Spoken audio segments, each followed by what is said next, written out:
പാലക്കാട് മാട്ടുമന്തയിലുണ്ടായിരുന്ന പൊതു ശവസംസ്കാര സ്ഥലമാണ്. ശവം ദഹിപ്പിക്കണം എന്നുള്ള ആർക്കും അവിടെ എത്തി ദഹിപ്പിക്കാം. ഷെഡിൽ കിടത്താം, ചടങ്ങുകൾ പൂർത്തിയാക്കാം, നടത്തിപ്പുകാരന് ജഡം കൈമാറാം. ശവദാഹം പൂർത്തിയാക്കി കഴിഞ്ഞാൽ നടത്തിപ്പുകാരൻ കലശത്തിൽ ചിതാഭസ്മവും നൽകും. മാട്ടുമന്തയിലെ പൊതു ശവദാഹ സ്ഥലത്ത് ആദ്യം ബ്രാഹ്മണർക്കും പിന്നെ നെടുങ്ങാടികൾക്കും ഷെഡുകൾ നിലവിൽ വന്നു. ഇതേ സംവിധാനം നായർ വിഭാഗത്തിന് കൂടി കൈമാറുകയായിരുന്നു എന്നാണ് നഗരസഭാ ചെയർപേഴ്സൺ പ്രമീള ശശിധരൻ പറയുന്നത്. ചെറുമർ, വിശ്വകർമ്മർ, ഈഴവർ എന്നിവർ കൂടി ഇതേ ആവശ്യം ഉന്നയിച്ച് നഗരസഭാ ചെയർപേഴ്സന് കത്തു നൽകി. ഇവർക്കൊക്കെ പ്രത്യേക സ്ഥലം അനുവദിക്കാതിരിക്കുന്നതിന് എന്തു കാരണമാണ് നഗരസഭയ്ക്ക് പറയാനുണ്ടാവുക?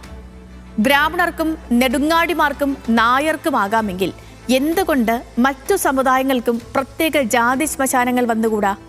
വലിയ പാടം NSS സെക്രട്ടറിയുടെ അപേക്ഷ പരിഗണിച്ചാണ് ഇപ്പോൾ സ്ഥലം നൽകിയതെന്നാണ് നഗരസഭ പറയുന്നത്.